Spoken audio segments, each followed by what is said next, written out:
Perkenalkan, nama saya Aliana Beganuraini dengan NIM 246161006. Di sini saya akan menjawab soal-soal UTS pada tanggal 14 Oktober 2024 dengan mata kuliah Akhlak dan Tasawuf. Oke, di sini saya akan membacakan soal-soal UTS dengan mata kuliah Akhlak dan Tasawuf.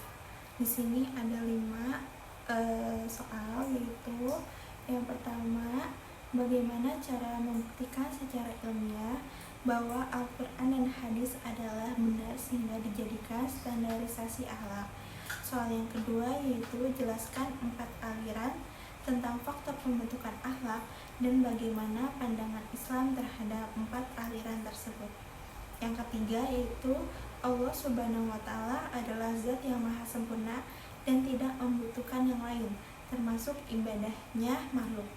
Mengapa kita harus berakhlak terhadapnya?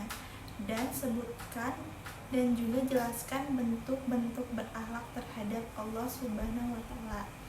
Soal yang keempat yaitu mengapa Rasulullah SAW diutus hanya untuk menyempurnakan akhlak bukan ilmu, sebagaimana hadis yang berbunyi innama bu'istu li'utamima makarimal akhlak, yaitu artinya sesungguhnya aku diutus hanya untuk menyempurnakan akhlak yang mulia. Bukankah ilmu sangat penting dalam kehidupan manusia, khususnya umat Islam? Soal yang kelima yaitu salah satu bentuk berakhlak terhadap Rasulullah SAW adalah bersalawat kepada beliau. Apa manfaat salawat bagi beliau sementara beliau adalah manusia yang masyhum dan sempurna? Oke, selanjutnya saya akan menjawab pertanyaan-pertanyaan yang sudah saya dapatkan. Oke, di sini saya akan menjawab soal yang pertama yaitu mengenai Al-Quran dan hadis sebagai standarisasi akhlak. Nah, mengapa sih Al-Quran dan hadis ini bisa dikatakan dengan standarisasi akhlak? Karena secara ilmiah yaitu bisa dikatakan dengan standarisasi akhlak karena ada penekanan beberapa cara, yaitu yang pertama ada kesesuaian dengan ilmu pengetahuan, yaitu banyaknya ayat Al-Quran yang disesuaikan dengan penemuan ilmiah modern meskipun wahyu tersebut turun lebih dari 1400 tahun yang lalu. Nah, di sini juga ada teori Big Bang, yaitu dijelasin di dalam Quran surat Al-Anbiya ayat ke-30 dan perkembangan embrio dijelasin dalam Quran surat Al-Mu'minun ayat 12 sampai 14. Nah, seringkali disebutkan sebagai bukti pengetahuan yang mendahului zamannya. Dan yang kedua juga ada pengaruh positif pada masyarakat, yaitu ajaran Al-Quran dan hadis yang menekankan nilai-nilai seperti keadilan, kejujuran, dan kedermawanan dapat diukur dampaknya pada kesejahteraan sosial dan moral dalam masyarakat yang menerapkannya. Dan di sini juga sejarah peradaban Islam membuktikan adanya kemajuan ilmu pengetahuan, ekonomi, dan sosial saat prinsip ini dipegang teguh. Dan yang ketiga yaitu ada pembuktian historis dan sosiologis, yaitu sejarah menunjukkan bagaimana ajaran Islam menjadikan fondasi hukum dan peradaban yang besar. Nah, hukum syariah juga menjadi dasar bagi keadilan sosial dalam banyak peradaban. Dan juga ada ajaran yang membentuk perilaku serta akhlak masyarakat selama berabad-abad. Nah, di sini juga ilmu empiris menjelaskan bahwa kita bisa mengkaji manfaat praktis ajaran ini, tetapi agama lebih banyak berhubungan dan meyakinkan wahyu dan tidak sepenuhnya bisa diuji atau dikaji secara ilmiah. Oke, selanjutnya soal yang kedua yaitu mengenai 4 faktor dalam pembentukan akhlak dan juga sudut pandang Islam terhadap 4 aliran tersebut. Nah, di sini ada aliran yang pertama yaitu aliran nativisme, yaitu aliran ini sudah ada bahwa akhlak kita sudah ditentukan oleh faktor bawaan atau sifat yang dimiliki sejak lahir.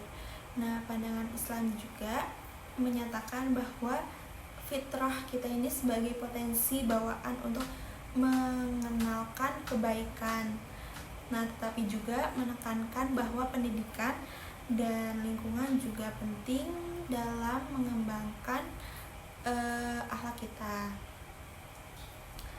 Terus juga yang kedua itu ada empirisme, yaitu aliran ini berpendapat bahwa akhlak dibentuk melalui pengalaman, terus juga interaksi kita dengan lingkungan. Nah, terus juga kalau pandangan Islamnya, secara pandangan Islam, nah Islam ini menekankan pentingnya kita untuk berpengalaman dan berpendidikan, di mana Al-Quran dan As-Sunnah ini berfungsi sebagai panduan dalam belajar dan pengalaman untuk membentuk karakter, membentuk akhlak kita gitu. Terus yang ketiga di sini ada rasionalisme, yaitu menganggap bahwa akhlak ini ditentukan oleh akal dan penalaran logis.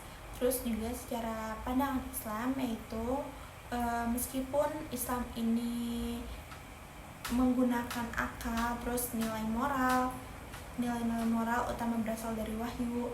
Terus Al-Quran juga sebagai pedoman dalam menentukan kebaikan dan keburukannya. Terus juga yang keempat di sini ada behaviorisme, yaitu melihat akal sebagai hasil pengaruh lingkungan dan pembelajaran sosial. Itu sudut pandangnya itu Islam ini mengakui pengaruh lingkungan, tetapi menekankan pentingnya niat kita dan kesadaran spiritual kita dalam tindakan moral dengan tujuan untuk mendekatkan diri kita kepada Sang Khalik, yaitu Sang Pencipta. Oke, selanjutnya jawaban yang nomor 3, yaitu Allah Subhanahu wa Ta'ala adalah zat yang maha sempurna dan tidak membutuhkan apapun, termasuk ibadah kita. Nah, walaupun Allah tidak membutuhkan ibadah kita, tetapi manusia ini diwajibkan untuk berakhlak terhadap apa yang sudah diberikan oleh Allah gitu. Nah, hal ini itu bukan untuk memenuhi kebutuhan Allah, melainkan sebagaimana bentuk pengakuan kita sebagai hambanya atas segala nikmat yang sudah Allah berikan kepada kita.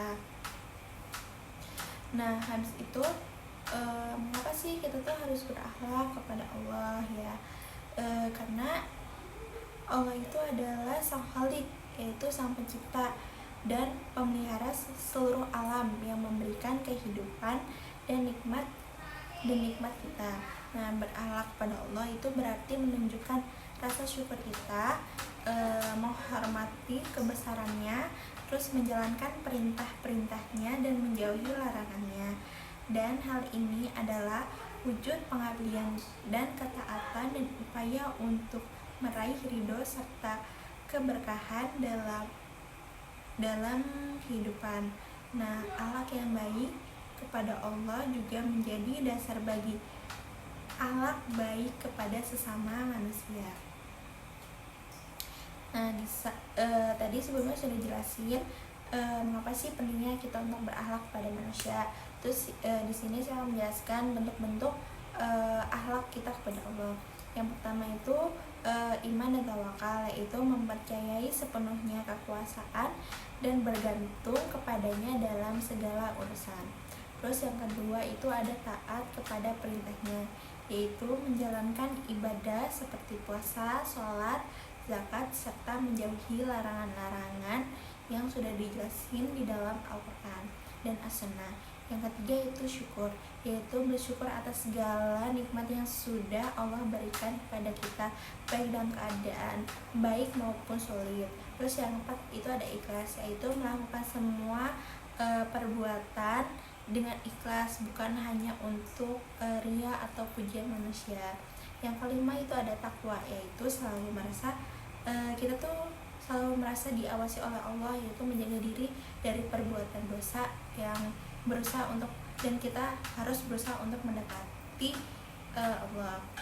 Dan berakhlak pada Allah ini sudah menunjukkan rasa tunduk dan cinta dan penghargaan terhadapnya. dan pada akhirnya membawa kebaikan dan keberkahan dalam hidup kita sendiri. Selanjutnya yang nomor 4 yaitu mengenai mengapa Rasulullah diutus hanya untuk menekankan akhlak bukan ilmu, karena akhlak itu adalah inti dari perilaku manusia dalam pondasi kehidupan bermasyarakat yang baik. Nah, ilmu itu memang penting, tetapi tanpa adanya akhlak yang baik, ilmu bisa disalahgunakan. Dan juga akhlak itu membimbing manusia untuk menggunakan ilmu dengan bijak, terus juga dengan adil dan bermanfaat. Nah, di sini Islam juga ilmu dan akhlak itu saling melengkapi. Maksudnya ilmu yang disertai akhlak mulia itu akan membawa kebaikan, sedangkan akhlak yang baik memotivasi manusia untuk mencari ilmu yang bermanfaat. Nah, di situ Rasulullah diutus untuk memastikan bahwa ilmu ini dipraktikkan dengan akhlak yang baik gitu. Nah, sehingga menciptakan kesejahteraan dunia dan akhirat. Jawaban yang nomor 5 yaitu bersalawat kepada Rasulullah SAW adalah bentuk penghormatan dan cinta dari umat kepada beliau. Meskipun beliau sudah termasuk masyhum, yaitu terjaga dari dosa dan sempurna, salawat bukanlah untuk memberi manfaat langsung pada beliau, tetapi lebih memberikan manfaat kepada seseorang yang bersalawat kepadanya. Dan manfaat salawat bagi Rasulullah itu yang pertama meningkatkan kedudukan beliau di sisi Allah, yaitu sesuai dengan firman Allah yang dijelaskan dalam Quran surat Al-Ahzab ayat 56. Terus juga yang kedua ada sebagai wujud kasih sayang Allah yang terus menerus, di mana umat beliau terus meningkat dan menghormati beliau. Namun manfaat terbesar adalah untuk umat itu sendiri, karena Allah menjanjikan pahala pengampunan dosa dan syafaat Rasulullah di akhir bagi yang bersalawat.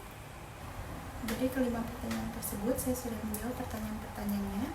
Kurang lebihnya mohon maaf. Wassalamualaikum warahmatullahi wabarakatuh.